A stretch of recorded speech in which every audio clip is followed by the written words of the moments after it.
Ladies and gentlemen, welcome to this latest teaching session on the course on technology and the future of medicine. There is a meeting in New Orleans in mid-July that a number of former students from this course are going to with me. We're giving, I think, 9 presentations. 3 are in this young researcher, 6 are in the Young Researchers Forum, where they get a 10-minute presentation. Those presentations can have no senior author. They're student authors only. And then there'll be 3 other presentations there of more usual sort. And suddenly, my name and face and everything are sort of all over the meeting. When you go to the website for the meeting, and I don't know quite how that happened, but I have this fantasy that the people from this course who are going to that meeting are basically taking over the meeting. And we're going to have it be the first meeting that seriously discusses such things as regenerative medicine pathology. What is that? Tissue engineering pathology. It has never been described at any meeting. It's a logical next step. And a bunch of other things like that. The students are as young as 22, and so it will be interesting to see how this all comes off. The other thing is the flipped teaching session on March 24th. That's more than 2 months away. But Jason Wertheim, I told him what marvelous students we have in this course, so he's really expecting this session to be good. So I thought you might want, in whatever way makes sense to you, to use those 2 months to kind of prepare. If you already know a lot about regenerative medicine and creating new organs from stem cells, then you might not need to do much reading. But if you don't know much about that, you might want to prepare. And the PDF that I sent you is an article that he mentioned to me at the same time that he accepted the idea of teaching in this course by Skype. So it's a very simplistic article. Like, a lot of you don't know anything about pathology, really. In that article, cells are either there or they're not. You look at areas of an organ that's supposed to have a continuous pattern of cells, and in certain circumstances, a lot of the cells are simply missing. And I think it's the easiest kind of pathologic process to possibly, imagine as a kind of starting point. So just the absence of cells that are usually there. Okay, so this teaching session today, Osmar Zayan is doing the main teaching, and it's the beginning of a series of 3 lectures about artificial intelligence.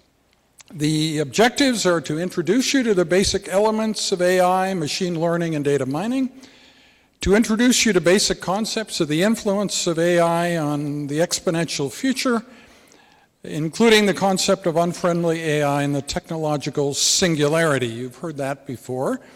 To provide you with concrete examples of AI in everyday life and in medicine. Now, you may have walked into this room thinking this is just another lecture in the course, but that is not the case, because it is quite possible that AI represents the ultimate existential risk, that it's more likely that unfriendly AI would do in our human race than any other risk out there. That's what Stephen Hawking thinks. A number of other, Elon Musk, a number of other bright people are extremely worried that Dr. Zayan's subject is going to mean the end of mankind. So if that's true, this is sort of like way more important than the other lectures so far in this course. The technological singularity is crucially dependent on AI developments. AI is very important to the singularity, but that does not mean that all AI researchers believe in the concept. Does not naturally follow. So you can find the whole spectrum of people working in AI who don't really believe that there will be such a thing to those who believe in it very strongly. Some believe that it will occur very soon, others that it will take a really long time, like over 100 years. You can read about AI in books, but the 5 or 10 minutes that you spent playing with the Sony AIBO robotic dog before class, I think gives you a sort of tangible, feeling of maybe what AI is really like. And it's amazing how much that dog can do when you figure that the last production run was 10 years ago. So think of what Sony could have done with this product if they kept on going. This presence in the course is a rather popular part of the course in previous years. These are the various features that dog has. It's Wi-Fi compatible. It can be your alarm clock. People can send you messages through the dog. There are all sorts of things you probably don't want as features, but that the dog can do for you. And its conversation with you is never quite the same. It has a remarkable vocabulary, and it never says anything unkind. It tells you that it loves you. It tells you, it asks you if you're tired at the end of the day. All the things that a good friend should do, that dog does. And what about the Sony AIBO robotic dog in Canada? Well, it seems not to be a Canadian thing, in that I purchased the first AIBO here, but as I tried to purchase the other models, they were no longer sold here. But they were very popular amongst AI researchers like Dr. Zayan, and they use them for many things, but that includes Robo Soccer. And you would think Robo Soccer that they run around on their paws, but that's not true. They run around on their elbows. So it's very interesting kind of locomotion. And the AIBO can keep going forever as long as you keep the charging station plugged in. So it can automatically sense when its voltage is low, seek out the charging station, sort of sleep on the charging station as it recharges, and then when it's fully charged, get back off, and so on, just like you. So it knows when it needs to go to bed, and it knows when it needs to get up, and all that sort of thing. Can keep going forever. There was much less interest in the AIBO in Canada than in the US. And the only way I got this one, you wouldn't believe that I did this, but I flew to a hotel in the US simply for the purpose of getting a Sony AIBO robotic dog, waited until the package arrived, and then flew back home. And because Sony has these buying around rules where if you're in Canada, you can't buy from Sony US and vice versa, that was the only way to get it. And it arrived with all sorts of stickers, do not forward. If the recipient is not present, send it back to Sony. So anyway, that's how I got that dog. And who is it for? This is not for kids. It's not for a child. The ears and tail, as you've already seen, come off within seconds. So in the hands of a child, this is completely impractical. It looks really stupid without the ears and tail.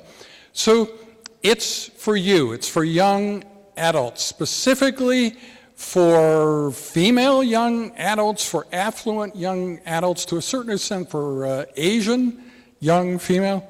So the main market in the US and Japan was affluent young women.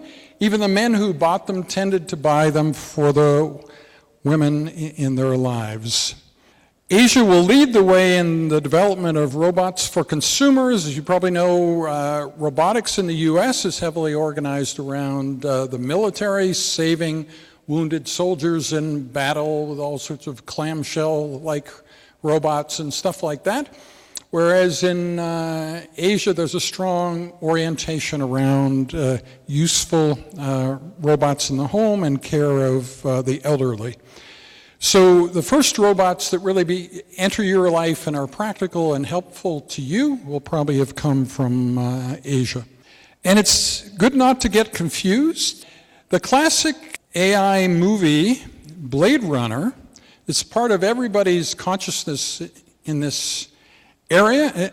The replicants in that movie were not silicon-based. They were the result of genetic engineering. They were biology-based flesh and blood beings, not silicon and circuit boards. Whereas the robots in the movie AI were like this dog. They are silicon-based. Okay, that's it. So now Dr. Zayan will get set up and present the first of his 3 lectures.